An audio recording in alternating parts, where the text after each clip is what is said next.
നമസ്കാരം സുഹൃത്തുക്കളെ, എന്റെ പേര് അശ്വതി. വെൽക്കം ടു ഹർഷിതം എജ്യൂടെക്. കഴിഞ്ഞ ദിവസം നമ്മൾ ചെയ്ത വീഡിയോയിൽ ഞാൻ നിങ്ങളോട് ചോദിച്ചിട്ടുണ്ടായിരുന്നു, PSCയുടെ സിലബസ് അത് ഏത് തന്നെ ആയാലും, 10th ലെവൽ ആയാലും പ്ലസ് 2 ലെവൽ ആയാലും ഡിഗ്രി ലെവൽ ആയാലും ഏത് തന്നെ ആയാലും സിലബസ് എങ്ങനെ ഫുള്ളായിട്ട് കംപ്ലീറ്റ് ചെയ്യാം എന്നൊരു വീഡിയോ നിങ്ങൾക്ക് വേണോന്ന് ചോദിച്ചിട്ടുണ്ടായിരുന്നു. അങ്ങനെ ഒരുപാട് പേര് ആവശ്യപ്പെട്ടത് പ്രകാരം ഒരു 90 ഡേയ്സ് സീക്രട്ട് ടൈം ടേബിൾ അടക്കം PSCയുടെ സിലബസ് എങ്ങനെ ഫുള്ളായിട്ട് കംപ്ലീറ്റ് ചെയ്യാം എന്നുള്ള വീഡിയോ ആണിത്. അപ്പൊ ഇതിന് PDF ടൈം ടേബിൾ ഉൾപ്പെടെയുള്ള PDF നിങ്ങൾക്ക് വേണമെന്നുണ്ടെങ്കിൽ താഴെ യെസ് എന്നോ PDF എന്നോ കമന്റ് ചെയ്താൽ മതി. നമ്മുടെ ഹർഷിതം എജ്യൂടെക്കിന്റെ ടെലഗ്രാം ചാനലിൽ ഞാൻ ഇതിന്റെ ഈ ഒരു PDF ഇട്ട് തന്നേക്കാം. ഓക്കെ, അപ്പൊ സ്റ്റാർട്ട് ചെയ്താലോ? നമ്മുടെ ചാനൽ ആദ്യമായിട്ട് ആരെങ്കിലും കാണുന്നുണ്ടെങ്കിൽ വെൽക്കം ടു ഹർഷിതം എജ്യൂടെക് ഫാമിലി. സബ്സ്ക്രൈബ് ചെയ്ത് ഫാമിലി മെമ്പർ ആയേക്കണേ. സ്റ്റാർട്ട് ചെയ്താലോ? അപ്പൊ ഞാൻ എടുത്തിരിക്കുന്ന സിലബസ് LDCയുടെ സിലബസ് ആണ്. അപ്പൊ ഞാനൊരു സാമ്പിൾ ആയിട്ടാണ് LDCയുടെ സിലബസ് എടുത്തിരിക്കുന്നത്. നിങ്ങൾ ഏത് എക്സാമിനാണോ പ്രിപ്പയർ ചെയ്യുന്നത് അതിന്റെ സിലബസ് ഈ ഒരു ഭാഗത്ത് നിങ്ങൾ എടുത്താൽ മതി. LGSനാണോ പ്രിപ്പയർ ചെയ്യുന്നത്, അല്ലെങ്കിൽ പ്ലസ് 2 ലെവലാണോ, യൂണിഫോം ജോബ്സിനാണോ, ഡിഗ്രി ലെവലാണോ, ഏതാണെങ്കിലും ഈ ഒരു രീതിയിൽ തന്നെ ചെയ്താൽ മതി. ഞാനിപ്പം LDCയുടെ സിലബസ് ആണ് എടുത്തിരിക്കുന്നത്. സിലബസ് നോക്കിക്കഴിഞ്ഞാൽ പൊതുവിജ്ഞാനം GKയുടെ പാർട്ട് എത്ര മാർക്കിനാ ഉള്ളത്? 50 മാർക്കിന് GKയുടെ പാർട്ട് വരുന്നുണ്ട്. ബാക്കി 50 മാർക്കാണ് ആനുകാലിക വിഷയം, അതുപോലെ മാത്സ്, മെന്റലബിലിറ്റി, ഇംഗ്ലീഷ്, മലയാളം എന്നിവ 50 മാർക്കിലാണ് വരുന്നത്. അപ്പൊ 50 മാർക്ക് എന്ന് പറയുന്നത് GK. ആ GKയിൽ തന്നെ ചരിത്രമുണ്ട്, ഭൂമിശാസ്ത്രമുണ്ട്, ദരിദ്രശാസ്ത്രമുണ്ട്, ഇന്ത്യൻ ഭരണഘടനയുണ്ട്, കേരള ഗവർണൻസ് ഉണ്ട്, ബയോളജി ഉണ്ട്, ഫിസിക്സ് ഉണ്ട്, കെമിസ്ട്രി ഉണ്ട്, കലാകായികം, സാഹിത്യം, സംസ്കാരം മുതലായവയുണ്ട്, IT ഉണ്ട്, സുപ്രധാന നിയമങ്ങൾ. LDCയുടെ സിലബസിൽ സുപ്രധാന നിയമങ്ങളും കൂടെ ഉണ്ട്. ഇത്രയാണ് GKയുടെ പാർട്ടിൽ വരുന്നത്. ഇതൊരു ബാലികേറ മലയായിട്ടാണ് കൂടുതൽ കുട്ടികളും കാണുന്നത്. പല പോർഷൻസും സ്കിപ്പ് ചെയ്ത് പോകാറാണ് പതിവ്. പക്ഷേ ഈ ഒരു മാർക്ക് ഡിസ്ട്രിബ്യൂഷൻ പലരും ശ്രദ്ധിക്കാതെ പോകുന്ന ഒന്നാണ്. നിങ്ങൾ സിലബസ് മാത്രം എടുത്ത് ചരിത്രത്തിൽ ഇന്ന കാര്യങ്ങൾ പഠിക്കാനുണ്ട് എന്ന് പറഞ്ഞിട്ട് ചരിത്രം വാസ്റ്റ് ആയിട്ട് പഠിക്കും ചില ആൾക്കാര്. ഭൂമിശാസ്ത്രത്തിന് വേണ്ട പരിഗണന കൊടുക്കത്തില്ല. പക്ഷെ അപ്പൊ നിങ്ങൾ അവിടെ ശ്രദ്ധിക്കേണ്ട കാര്യം എന്താണ്? മാർക്ക് ഡിസ്ട്രിബ്യൂഷൻ ആണ്. ചരിത്രത്തിനുള്ളതുപോലെ തന്നെ മാർക്ക് ഏതിനും വരുന്നുണ്ട്? ഭൂമിശാസ്ത്രത്തിനും വരുന്നുണ്ട്. 5 മാർക്ക് വീതം വരുന്നുണ്ട്. അതുപോലെ തന്നെ മാർക്ക് ഏതിന് പോകുന്നുണ്ട്? എക്കണോമിക്സിന് പോകുന്നുണ്ട്, ഇന്ത്യൻ ഭരണഘടനയ്ക്ക് പോകുന്നുണ്ട്, കേരള ഗവർണൻസിന് പോകുന്നുണ്ട്. ഇതെല്ലാം കൂടി 25 മാർക്ക് നന്നായിട്ട് പഠിച്ചു കഴിഞ്ഞാൽ 25 മാർക്ക് നിങ്ങൾക്ക് കിട്ടും. 6 മാർക്ക് ബയോളജിയിലേക്ക് പോകുമ്പോൾ 3 മാർക്കാണ് ഫിസിക്സും കെമിസ്ട്രിയും എടുത്തോണ്ട് പോകുന്നത്. കലാകായികം, സാഹിത്യം, സംസ്കാരം ഈ 4 ടോപ്പിക്കും കൂടി 5 മാർക്കാണുള്ളത്. കമ്പ്യൂട്ടർ 3 മാർക്കും സുപ്രധാന നിയമം 5 മാർക്കുമാണ് വരുന്നത്. അപ്പൊ നിങ്ങൾ പഠിക്കുന്ന സിലബസ് കൃത്യമായിട്ട് അറിഞ്ഞിരിക്കണം. ഞാൻ എപ്പോഴും പറയുന്ന കാര്യമാണ്, സിലബസ് അധിഷ്ഠിതമായിട്ട് നിങ്ങൾ കൃത്യമായിട്ട് പഠിക്കാൻ വേണ്ടി ശ്രമിക്കുക. അല്ലാതെ കണ്ട വിവരങ്ങളൊക്കെ നിങ്ങൾ കൺമുന്നിൽ കാണുന്ന വിവരങ്ങളെല്ലാം അങ്ങ് പഠിച്ചു കളയാം. അങ്ങനെയല്ല ചെയ്യേണ്ടത്. അത് നിങ്ങളുടെ സിലബസിൽ വരുന്നതാണോ, നിങ്ങൾക്ക് പഠിക്കേണ്ടതാണോ എന്ന് അറിഞ്ഞിട്ട് വേണം പഠിക്കാൻ. കാരണം സമയം വളരെ വിലപ്പെട്ടതാണ്. ഓരോ സമയവും അത്രയും അമൂല്യമായി കണ്ട് ഓരോ സമയവും നിങ്ങൾ വിനിയോഗിക്കണം. ഓക്കെ, ഇപ്പൊ മെയിനായിട്ട് ഞാൻ ഫോക്കസ് ചെയ്യുന്നത് വീട്ടമ്മമാര്, ജോലിക്ക് പോയി പഠിക്കുന്ന ആൾക്കാര്, പഠനത്തിൽ ഗ്യാപ്പ് വന്ന ആൾക്കാര്, സ്റ്റുഡൻസ്, ബിഗിനേഴ്സ്, ഇവർക്കൊക്കെ സമയം വളരെ പ്രധാനമാണ്. സമയം നിങ്ങൾക്ക് വെറുതെ കളയാനില്ല. അപ്പൊ കിട്ടുന്ന സമയം ഞാൻ ഈ പറയുന്ന രീതിയിൽ നിങ്ങളൊന്ന് പഠിച്ചു നോക്കുക. ഒരു സർക്കാർ ജോലി വാങ്ങിയ വ്യക്തി എന്ന നിലയിൽ ഞാൻ ചെയ്തിട്ടുള്ള കുറച്ച് കാര്യങ്ങളാണ് എല്ലാ വീഡിയോസിലും നിങ്ങൾക്ക് ടിപ്സ് ആയിട്ട് ഞാൻ പറഞ്ഞു തരുന്നത്. ഇനി LDCയുടെ സിലബസിൽ നിങ്ങൾക്ക് സുന്ദരമായിട്ട് അടിച്ചെടുക്കാൻ പറ്റിയ റാങ്ക് നിർണയ പോർഷൻ എന്ന് പറയുന്നത് കറണ്ട് അഫയേഴ്സ് തന്നെയാണ്. കറണ്ട് അഫയേഴ്സ് മാത്രം നോക്കൂ. 20 മാർക്കിനാണ് കറണ്ട് അഫയേഴ്സ് കൊണ്ടുപോയിരിക്കുന്നത് കേട്ടോ.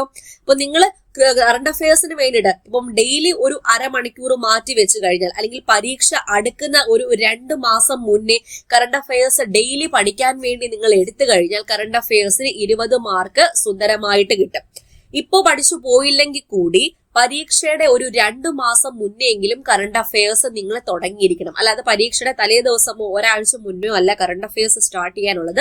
കുറച്ചു മുന്നേ തന്നെ നിങ്ങൾ കറണ്ട് അഫയേഴ്സ് പഠിച്ചു തുടങ്ങിയിരിക്കണം. ഡെയിലി ഒരു അരമണിക്കൂറോ 1 മണിക്കൂറോ കറണ്ട് അഫയേഴ്സിന് വേണ്ടി നിങ്ങൾ മാറ്റി വെച്ചേ പറ്റത്തുള്ളൂ. പല ആൾക്കാരും ലാഘവമായിട്ട് വിട്ടുകളയുന്ന മാർക്കാണ് ഈ ഒരു 20 മാർക്ക്. ബാക്കി നിങ്ങൾ ഇത്രയൊക്കെ കഷ്ടപ്പെട്ട് പഠിച്ചാലും മാർക്ക് ഡിസ്ട്രിബ്യൂഷൻ കണ്ടല്ലോ. GK മൊത്തത്തിൽ 50 മാർക്കേ ഉള്ളൂ. അപ്പൊ ആ വെയിറ്റേജ് ഒന്ന് നോക്കിക്കേ. കറണ്ട് അഫയേഴ്സ് മാത്രം 20 മാർക്ക് നിങ്ങൾക്ക് കിട്ടും. അതിലൊരു 17-18 മാർക്ക് നിങ്ങൾക്ക് വാങ്ങാൻ സാധിച്ചാൽ നിങ്ങളുടെ മാർക്ക് അങ്ങ് കയറും, ഹൈ ആകും. ഓരോ പോയിന്റ് വെച്ചിട്ടാണ് റാങ്ക് മാറിക്കൊണ്ടിരിക്കുന്നത്. അതുകൊണ്ട് ഇപ്പൊ 1 മാർക്ക് എന്ന് പറഞ്ഞാൽ PSC ലിസ്റ്റിലെ ആ ഒരു മാർക്ക് നിങ്ങൾക്ക് കിട്ടുന്ന ആ 1 മാർക്ക് 50 റാങ്ക് ആയിരിക്കും നിങ്ങൾ മുന്നോട്ട് പോകുന്നത്. അതുകൊണ്ട് ഓരോ മാർക്കും വിലപ്പെട്ടതാണ്. പിന്നെ 10 മാർക്ക് മാത്സ് മെന്റലിറ്റി, അതൊന്ന് വിചാരിച്ചു കഴിഞ്ഞാൽ ഫുൾ മാർക്ക് നിങ്ങൾക്ക് നേടിയെടുക്കാൻ പറ്റും. 10 മാർക്ക് ഇംഗ്ലീഷ്, 10 മാർക്ക് മലയാളം, ആ ഒരു 30 മാർക്ക്. അപ്പൊ മൊത്തത്തിൽ ഞാൻ ഈ ഒരു 50 മാർക്ക്, അതായത് പകുതി 50% നിങ്ങളെ കൊണ്ട് നേടിയെടുക്കാൻ പറ്റാവുന്നതേ ഉള്ളൂ. ഡെയിലി കുറച്ചായിട്ട് പഠിച്ചു പോയി കഴിഞ്ഞാൽ സുഖസുന്ദരമായിട്ട് ഈ 50-ൽ ഒരു 45 മാർക്കെങ്കിലും നിങ്ങളെ കൊണ്ട് നേടിയെടുക്കാൻ സുനിശ്ചിതമായിട്ടും പറ്റും. അപ്പൊ എങ്ങനെ നിങ്ങൾ ഈ സിലബസ് പഠിച്ചു തീർക്കണം അതൊന്ന് പറഞ്ഞു തരട്ടെ. അതിന് നിങ്ങൾക്കൊരു വഴികാട്ടി വേണോ? അങ്ങനെ വേണം എന്നുണ്ടെങ്കിൽ നമ്മുടെ ഹർഷിതം എഡ്യൂടെക് ആപ്പിലേക്ക് കയറി പോന്നോളൂ. LDCയുടെ പുതിയ ബാച്ചിലേക്കുള്ള അഡ്മിഷൻ നടന്നുകൊണ്ടിരിക്കുന്നു. ഇനി ആകെ 20 സീറ്റുകൾ മാത്രമേ ബാക്കിയുള്ളൂ. 2027 ഡിസംബർ 31 വരെ വാലിഡിറ്റി ഉള്ള കോഴ്സാണ്. ഈ ബാച്ചിന്റെ പ്രത്യേകത, നിങ്ങൾക്ക് പ്രിന്റ് എടുക്കാൻ പറ്റുന്ന PDF നോട്ട് ഉൾപ്പെടെയാണ് ക്ലാസ്സുകൾ പ്രൊവൈഡ് ചെയ്യുന്നത്. Full syllabus coverage including special topic, short current affairs, monthly current affairs, PSC previous questions with related facts, പഴയ CRT, പുതിയ CRT, NCRT എല്ലാം ഉണ്ടായിരിക്കും. എല്ലാ കാര്യങ്ങളും 2027 ഡിസംബർ 31 വരെ വാലിഡിറ്റി ഉള്ള കോഴ്സ് ആയതുകൊണ്ട് ഈ ഒരു 1.5 വർഷ കാലയളവ്, ഈ വർഷം നടക്കുന്ന ഏത് പരീക്ഷയായാലും അടുത്ത വർഷം നടക്കുന്ന ഏത് പരീക്ഷയായാലും ഈ ഒരു ബാച്ച് തന്നെ നിങ്ങൾക്ക് മതി. കൂടുതൽ ഡീറ്റെയിൽസ് അറിയാനും ആപ്പിൽ ജോയിൻ ചെയ്യാനും വേണ്ടിയിട്ട് ഫസ്റ്റ് കമന്റ് ചെക്ക് ചെയ്താൽ മതി. നമ്മുടെ ആപ്പ് ആൻഡ്രോയിഡിലും ഐഫോണിലും കമ്പ്യൂട്ടറിലും ഒക്കെ നിങ്ങൾക്ക് യൂസ് ചെയ്യാൻ പറ്റും. ഞാൻ ഈ പറയുന്നത് പോലെ ഞാൻ സർക്കാർ ജോലി നേടിയെടുത്ത വഴികളിലൂടെയാണ് നിങ്ങളെ നയിക്കാൻ പോകുന്നത്. LGS മുതൽ ഡിഗ്രി ലെവൽ വരെയുള്ള കോഴ്സുകൾ നമ്മുടെ ആപ്പിൽ അവൈലബിൾ ആണ്. യൂണിഫോം ജോബ് എല്ലാം ഉണ്ട്. ഓക്കെ, കയറി ചെക്ക് ചെയ്യുമല്ലോ. അപ്പൊ നമ്മുടെ സിലബസിനെ ഒന്ന് ബ്രേക്ക് ചെയ്തല്ലേ. ഇനി നമുക്ക് ഈ ഒരു സിലബസ് കംപ്ലീഷൻ ആ ഒരു ഭാഗത്തെ ഞാൻ 3 തരംതിരിക്കാൻ പോവാണ്. നിങ്ങളെ കൊണ്ട് എങ്ങനെ ഞാൻ സിലബസ് കംപ്ലീറ്റ് ചെയ്യിപ്പിക്കുമെന്ന് പറഞ്ഞു തരാൻ പോവാം. അതിന് 3 ഘട്ടങ്ങളുണ്ട്. ആദ്യത്തെ ഘട്ടം എന്ന് പറയുന്നത് അടിത്തറ പാകലാണ്. അപ്പൊ നിങ്ങൾ ഒരു 90 ഡേയ്സ് എടുത്തു കഴിഞ്ഞാൽ ഡേ 1 തൊട്ട് 45 വരെ ആദ്യത്തെ 45 ദിവസം GKയിലെയും സയൻസിലെയും പ്രധാനപ്പെട്ട ഭാഗങ്ങളും ഭരണഘടനയും പഠിച്ചു തീർക്കാൻ വേണ്ടി നോക്കാമോ? LDCയുടെ സിലബസ് ഒരു എക്സാമ്പിൾ പറയാം. LDC വെച്ച് തന്നെ ഞാൻ പറയാണ്. LDCയുടെ സിലബസ് 90 ദിവസം കൊണ്ട് നമുക്കൊന്ന് കംപ്ലീറ്റ് ചെയ്യാം. അപ്പൊ ആദ്യത്തെ 45 ദിവസം അടിത്തറ പാകൽ ഡേ ആണെന്ന് പറഞ്ഞില്ലേ. അപ്പൊ നിങ്ങൾ എന്ത് ചെയ്യണം? GKയിലെ പ്രധാനപ്പെട്ട പോർഷൻസ്, സയൻസ്, ഭരണഘടന, ഇതൊക്കെ ഈ 45 ദിവസം കൊണ്ട്, അതായത് ഏകദേശം ഒരു 1.5 മാസം കൊണ്ട് പഠിച്ചു തീർക്കാൻ വേണ്ടി നോക്കണം. ദൈവമേ 1.5 മാസേ ഉള്ളൂ, അങ്ങനെ വിചാരിക്കരുത്. നിങ്ങളെ കൊണ്ട് വിചാരിച്ചു കഴിഞ്ഞാൽ പറ്റും. ഇത്രയും പോർഷൻസേ ഞാൻ പറയുന്നുള്ളൂ. ഓക്കെ, അപ്പൊ ഇതിനൊപ്പം ഓരോ ദിവസവും 30 മിനിറ്റ് മാത്സിന്, 30 മിനിറ്റ് ഇംഗ്ലീഷിനും മലയാളത്തിനും വേണ്ടി മാറ്റിവെക്കുക. 30 മിനിറ്റ് മാത്സിന്, 30 മിനിറ്റ് ഇംഗ്ലീഷ് മലയാളം ഡെയിലി. ഇന്ന് പഠിച്ചു, ഒരാഴ്ച കഴിഞ്ഞ്, അങ്ങനെയല്ല, ഡെയിലി മാറ്റിവെക്കുക. ഓക്കെ, GK മാത്രം പഠിച്ച് സമയം കളഞ്ഞുകൊണ്ടിരിക്കരുത്. അതുകൊണ്ടാണ് ഇതും കൂടി, 3 കാര്യങ്ങളും കൂടി, മാത്സ്, ഇംഗ്ലീഷ്, മലയാളം കൂടി ഡെയിലി 1 മണിക്കൂർ. ഈ 3 കാര്യങ്ങൾക്കും കൂടി 1 മണിക്കൂറേ പറയുന്നുള്ളൂ. സെറ്റ് ആക്കാമോ? 1 to 45 വരെ നിങ്ങൾ ഇത് മാത്രം ചെയ്താൽ മതി.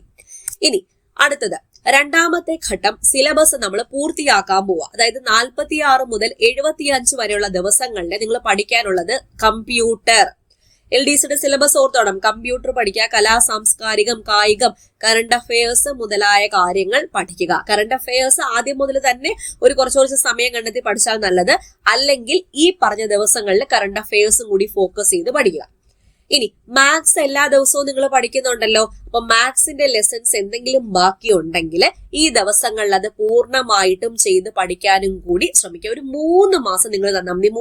3 മാസം LDCയുടെ സിലബസ് നിങ്ങളെ കൊണ്ട് കംപ്ലീറ്റ് ചെയ്യിപ്പിക്കാൻ പറ്റും. ഈ ഒരു ടൈം ടേബിൾ നിങ്ങൾ ഫോളോ ചെയ്യുകയാണെങ്കിൽ. ഓക്കെ, ഇനി അപ്പൊ നമ്മുടെ ബാച്ചിന്റെ കാര്യം മറന്നു പോകരുതേ. അപ്പൊ നമ്മുടെ ബാച്ച് കൃത്യമായ സ്റ്റഡി പ്ലാനോട് കൂടി പോകുന്ന ബാച്ചാണ്. തിങ്കൾ മുതൽ വെള്ളി വരെയാണ് ക്ലാസ് വരുന്നത്. ശനി ഞായറും റിവിഷൻ ആയിരിക്കും, ഞായറാഴ്ച പരീക്ഷ. ആ ഒരു രീതിയിലാണ് നമ്മുടെ ബാച്ച് നമ്മൾ അറേഞ്ച് ചെയ്തിരിക്കുന്നത്. ഓക്കെ, ഇനി നിങ്ങൾ ചെയ്യാനുള്ളത്, സിലബസ് കംപ്ലീറ്റ് ചെയ്യാൻ ആഗ്രഹിക്കുന്ന എത്ര പേരുണ്ട്? ഒരു PSCയുടെ സിലബസ് എങ്കിലും കംപ്ലീറ്റ് ചെയ്ത എത്ര പേരുണ്ട്? അത് ആദ്യം ഒന്ന് പറഞ്ഞേ. ഒരു പരീക്ഷയുടെ സിലബസ് നിങ്ങൾ കംപ്ലീറ്റ് ചെയ്തിട്ടാണ് ഞാൻ പരീക്ഷ എഴുതാൻ പോയത് എന്ന് ആത്മാർത്ഥമായിട്ട് പറയാൻ ആർക്കൊക്കെ പറ്റും? എനിക്ക് പറ്റും എന്ന് പറയൂ, കംപ്ലീറ്റ് ചെയ്തവരാണെങ്കിൽ. ഓക്കെ, ഇനി അവസാനത്തെ 76 മുതൽ 90 ദിവസങ്ങളിൽ നിങ്ങൾ ചെയ്യാനുള്ളത് റിവിഷനും മോക്ക് ടെസ്റ്റും. പലരും ചെയ്യാത്ത കാര്യമാണ്. പഠിച്ചത് അവിടെ ഇട്ടിട്ടങ്ങ് വരും. ഒന്നും ഓർമ്മ കാണാൻ പോകുന്നില്ല കുട്ടികളെ. നിങ്ങൾക്ക് പരീക്ഷാ ഹാളിൽ ക്വസ്റ്റ്യൻ പേപ്പർ കിട്ടുമ്പം എല്ലാം പുതിയ കാര്യങ്ങളായിട്ട് മാത്രം തോന്നും. നിങ്ങൾ എന്ത് ചെയ്തില്ലെങ്കിൽ, റിവിഷൻ ചെയ്തില്ലെങ്കിൽ, റിവൈസ് ചെയ്തില്ലെങ്കിൽ, പരീക്ഷയായിട്ട് എഴുതി നോക്കിയില്ലെങ്കിൽ നിങ്ങൾക്ക് എല്ലാം പുതിയ കാര്യങ്ങളായിട്ട് തോന്നും. ഓക്കെ, അങ്ങനെ വരാതിരിക്കാനാണ് നമ്മുടെ ആപ്പില് ഞാൻ എല്ലാ ആഴ്ചയും ആ ഒരാഴ്ച പഠിച്ച കാര്യങ്ങളുടെ എക്സാം വെക്കുന്നത്. എനിക്ക് എക്സാം മസ്റ്റ് ആണ്. റിവിഷൻ ചെയ്ത് എക്സാം എഴുതിച്ചിട്ടേ ഞാൻ നിങ്ങളെ വിടത്തുള്ളൂ. അപ്പോൾ പലരും തോറ്റുപോകുന്ന കാര്യമാണ് ഈ പുതിയ കാര്യങ്ങൾ മാത്രം പഠിച്ചുകൊണ്ടിരിക്കുക എന്നൊരു രീതി പിന്തുടരുമ്പോൾ. ഇപ്പൊ മുൻവർഷ ചോദ്യങ്ങളും PSC മോക്ക് ടെസ്റ്റ്, PSCയുടെ മുൻവർഷ ചോദ്യം തന്നെ മോക്ക് ടെസ്റ്റ് ആയിട്ട് എഴുതിയാൽ മതി. ദിവസവും എഴുതാൻ വേണ്ടി ഈ ദിവസങ്ങളിൽ 76 മുതൽ 90 ദിവസങ്ങളിൽ എഴുതാൻ വേണ്ടി നോക്കിയാൽ 90 ദിവസം കൊണ്ട് റിവിഷനും കഴിഞ്ഞ് നിങ്ങൾക്ക് ആ സിലബസ് കംപ്ലീറ്റ് ചെയ്യാൻ പറ്റും. എന്തൊരു സാറ്റിസ്ഫാക്ഷൻ ആയിരിക്കും, എന്തൊരു സാറ്റിസ്ഫാക്ഷൻ ആയിരിക്കും നിങ്ങൾക്ക് കിട്ടുന്നത്. ഒരു സിലബസ് കംപ്ലീറ്റ് ചെയ്യുമ്പോൾ ഭയങ്കര കോൺഫിഡൻസ് ആയിരിക്കും. എനിക്ക് ആ പരീക്ഷ എഴുതാൻ പറ്റും, എന്നെ കൊണ്ട് പറ്റും എന്ന കോൺഫിഡൻസ് നിങ്ങൾക്ക് തീർച്ചയായിട്ടും വരും. ഓക്കെ, അതാണ് ഞാൻ പറയുന്നത്. നോട്ടിഫിക്കേഷൻ വരുന്നതിന് മുന്നേ ഞാൻ നിങ്ങളെ കൊണ്ട് പഠിപ്പിച്ച് തീർക്കും. നമ്മുടെ ആപ്പിലേക്ക് കയറി വന്നാൽ, ആപ്പിൽ ജോയിൻ ചെയ്താൽ നോട്ടിഫിക്കേഷൻ ഈ വർഷം വരുമ്പോൾ ആ സമയമാകുമ്പോൾ നിങ്ങൾ പഠിച്ചു കഴിഞ്ഞ് സെറ്റ് ആയിരിക്കുമായിരിക്കും. അടുത്ത വർഷം ഫുള്ള് നിങ്ങൾ റിവിഷൻ ആയിരിക്കും. ഫുൾ റിവിഷനും എക്സാംസും ഒക്കെ ആയിരിക്കും, BYQ ഡിസ്കഷനും ഒക്കെ ആയിരിക്കും കേട്ടോ. എക്സാം ആകുമ്പോൾ നിങ്ങൾ കൂളായിട്ട് പോയി എക്സാം എഴുതിയിട്ട് വരും. ഇനി ഞാൻ ഈ പറഞ്ഞ കാര്യങ്ങൾ, ഈ 90 ഡേയ്സ് നിങ്ങൾക്ക് കിട്ടണം എന്നുണ്ടെങ്കിൽ, അല്ലെങ്കിൽ 90 ഡേയ്സ് കൊണ്ട് സിലബസ് കംപ്ലീറ്റ് ചെയ്യണം എന്നുണ്ടെങ്കിൽ ഈ ഒരു രീതി നിങ്ങൾ ഫോളോ ചെയ്ത് നോക്കുക. ഒരു 4 മണിക്കൂർ സമയം ഓരോ ദിവസവും നിങ്ങളെ കൊണ്ട് മാറ്റി വെക്കാൻ പറ്റുമോ? പറ്റണം. ആ സമയം രാവിലെ 5:30 മുതൽ 7 മണി വരെയുള്ള സമയം, മോർണിംഗ് സെഷൻ. ആ സമയം ഞാൻ എപ്പോഴും പറയുന്ന പോലെ മൈൻഡ് നല്ല ഫ്രഷ് ആയിട്ടിരിക്കുന്ന ടൈം ആയതുകൊണ്ട് അപ്പോൾ പഠിക്കുന്ന കാര്യങ്ങൾ തലയിലോട്ട് നന്നായിട്ട് കയറും. അപ്പൊ ആ ഒരു 1.5 മണിക്കൂർ നിങ്ങൾക്ക് ഇന്ത്യൻ ഭരണഘടന പഠിക്കാം, ചരിത്രം പഠിക്കാം, ഭൂമിശാസ്ത്രം പഠിക്കാം, ഇതുപോലുള്ള GK ടോപ്പിക്കുകൾ ആ ഒരു 1.5 മണിക്കൂർ സമയത്തിൽ പഠിക്കാൻ വേണ്ടി നോക്കുക. ഓക്കെ, ഫ്രഷ് ആയിട്ടിരിക്കുമ്പോൾ തലയിൽ നന്നായിട്ട് കയറും, നന്നായിട്ട് മനസ്സിലാകും. ഇനി അടുത്ത നോക്കാം. ആഫ്റ്റർനൂൺ സെഷൻ, അതായത് ഉച്ചയ്ക്ക് ശേഷമോ അല്ലെങ്കിൽ വൈകിട്ടോ ഒരു മണിക്കൂർ. അപ്പൊ രാവിലെ 1.5 മണിക്കൂർ, ഇപ്പൊ 1 മണിക്കൂർ. ഈ സമയം മാത്സ്, മെന്റൽ എബിലിറ്റി, ഉറക്കം വരുന്ന ടൈം ആയതുകൊണ്ട് ഒന്ന് ഊർജത്തോടെ ഇരിക്കാൻ, ഒന്ന് തല വർക്ക് ചെയ്യിപ്പിക്കാൻ മാത്സും മെന്റൽ എബിലിറ്റിയും ചെയ്യാൻ വേണ്ടി നോക്കുക. അപ്പൊ കണക്ക് ദിവസവും ചെയ്യുമ്പോൾ നിങ്ങൾക്ക് ആ ഒരു മടിപ്പ്, കണക്കിനോടുള്ള ആ ഒരു പേടി, പലർക്കും പേടിയാണ്. കണക്കിനെ ഇഷ്ടപ്പെട്ട് പഠിച്ചാൽ ഒന്നും പേടിക്കേണ്ട ആവശ്യമില്ല. ട്രിക്കുകളൊക്കെ മനസ്സിലാക്കി കഴിഞ്ഞാൽ സുന്ദരമായിട്ട് എപ്പോഴും പ്രാക്ടീസ് ചെയ്തുകൊണ്ടിരുന്നാൽ നിങ്ങൾക്ക് കിട്ടും കേട്ടോ. അറിയാതെ ക്വസ്റ്റ്യൻ കാണുമ്പോൾ തന്നെ ഉത്തരം കിട്ടും. അപ്പൊ ദിവസം 5 മുതൽ 10 വരെ മാത്സ് കണക്ക് ഷോർട്ട് കട്ടുകൾ ഉപയോഗിച്ച് ചെയ്ത് ശീലിക്കാൻ വേണ്ടി നോക്കുക. ട്രിക്സ് ഉപയോഗിച്ച് ചെയ്ത് ശീലിക്കാൻ വേണ്ടി നോക്കുക. ഇനി നൈറ്റ് ഒരു 1.5 മണിക്കൂർ. അപ്പൊ രാവിലെ 1.5 മണിക്കൂർ കിട്ടി, രാത്രി 1.5 മണിക്കൂർ, പിന്നെ ഇടയ്ക്ക് 1 മണിക്കൂർ. അപ്പൊ മൊത്തം എത്രയും 4 മണിക്കൂർ, ദിവസം 4 മണിക്കൂർ. നിങ്ങൾക്ക് അധികം റിസ്ക് ഇല്ലാതെ നിങ്ങൾക്ക് കണ്ടെത്താൻ പറ്റത്തില്ലേ? അധികം റിസ്ക് അല്ല, എല്ലാവർക്കും കണ്ടെത്താൻ പറ്റുന്ന ടൈമാണ്. അപ്പൊ 1 മണിക്കൂർ, ആ ഒരു 8 മണി തൊട്ട് 9:30 വരെയുള്ള സമയത്ത് 1 മണിക്കൂർ നിങ്ങൾ ഇംഗ്ലീഷും മലയാളവും പഠിക്കാൻ വേണ്ടി മാറ്റിവെക്കുക. ഗ്രാമർ റൂൾസും പര്യായപദവും ശൈലിയും, അതായത് മലയാളത്തിന് എന്ത് ടോപ്പിക് ആയാലും മാറി മാറി പഠിക്കുക. ഒരു ദിവസം പഠിച്ചു, ഇല്ല ഞാൻ നിർത്തി, അത് ഞാൻ പഠിച്ചല്ലോ, അങ്ങനെയല്ല. എല്ലാ ദിവസവും ഇത് കണ്ടിന്യൂ ചെയ്യാൻ വേണ്ടി നോക്കുമല്ലോ. ബാക്കി ഒരു 30 മിനിറ്റ് എന്താ ചെയ്യേണ്ടേ?